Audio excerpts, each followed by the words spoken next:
Alright guys, Ryan from Husky Moving here. We are a full service moving company located in Arlington, Massachusetts. We do residential and commercial moves. We do disposal, we do artwork mounting, TV mounting, we do handyman jobs, a lot of handyman stuff, a lot of assembly, tons of assembly around here for college kids and people who don't feel like assembling their own gear. What else do we do? We do minor landscaping tasks, done some light plumbing. What else?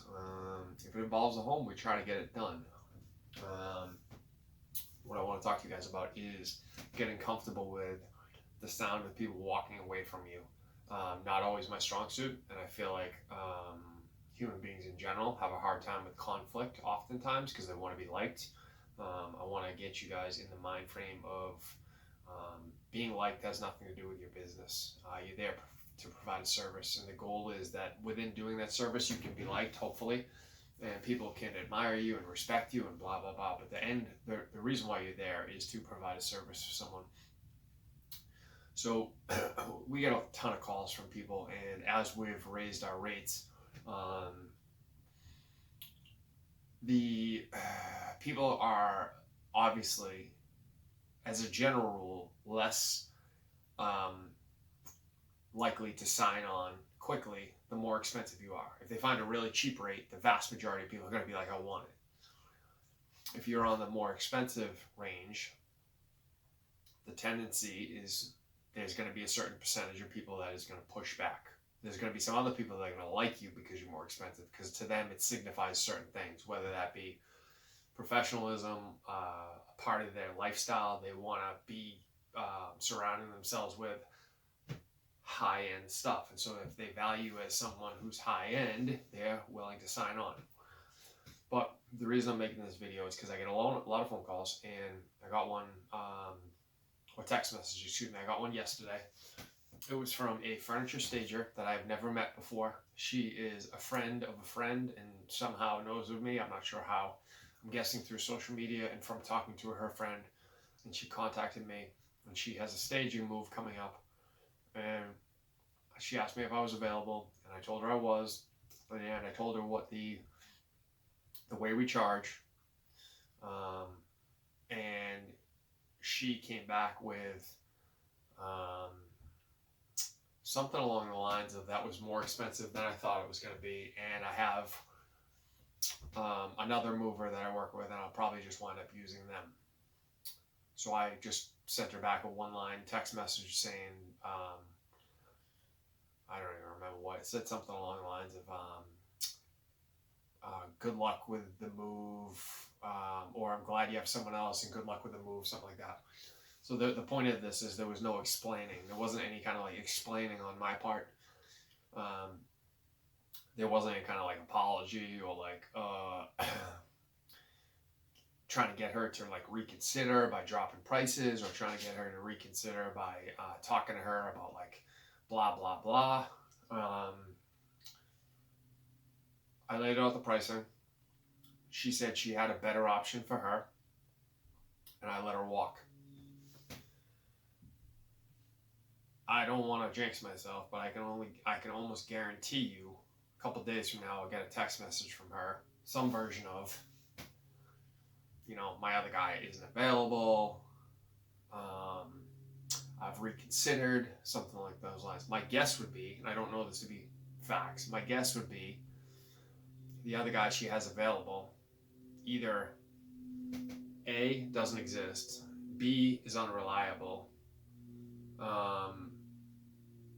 Those are probably the two things. Now that I think about it, those are probably the two things. More than likely, it's probably unreliable. She probably does have someone who's probably unreliable.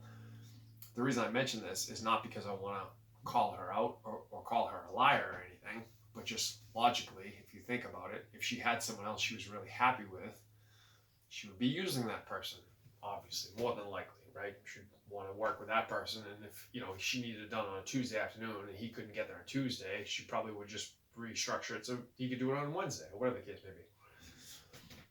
So I'd be willing to, this happens to me a lot, where people will like balk at something I say, and rather than like apologize or try to get them to like reconsider or explain away what I'm doing, I'm trying to get better at just saying, Here's what we do.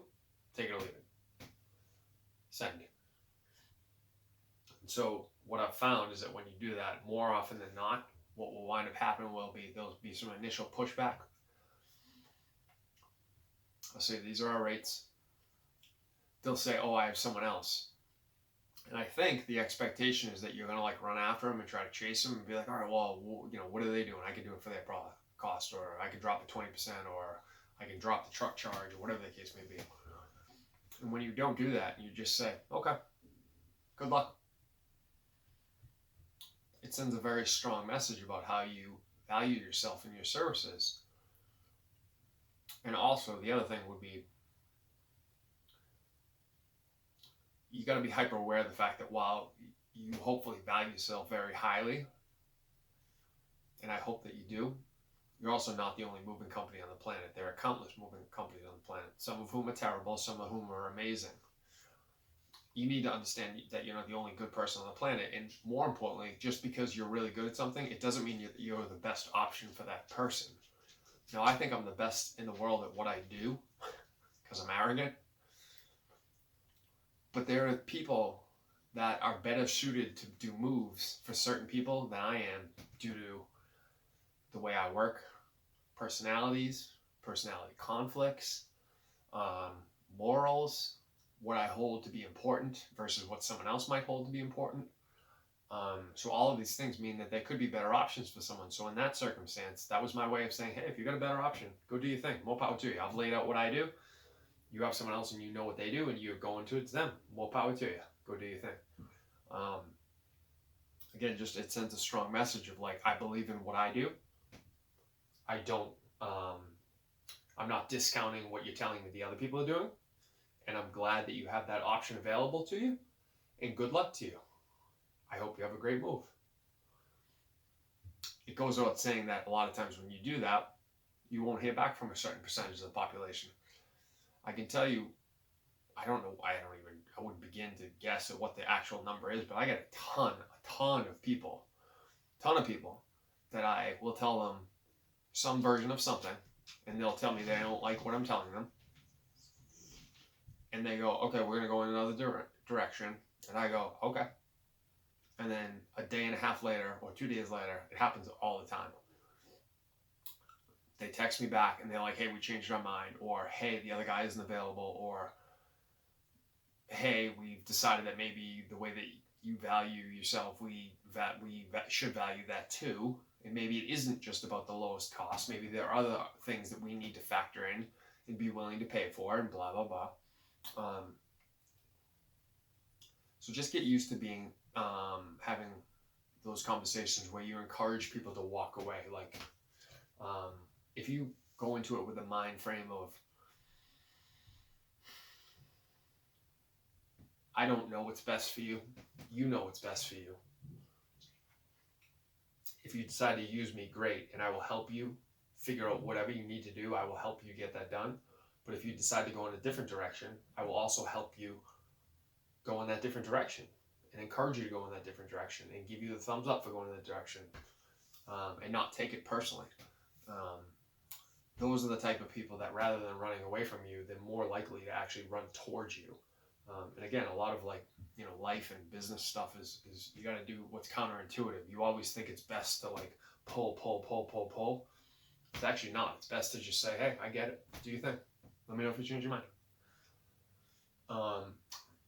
So if you guys found any value in this, which I hope you did, hit the like and subscribe button. And if you need to get a hold of me, my contact information is at the tail end of the video.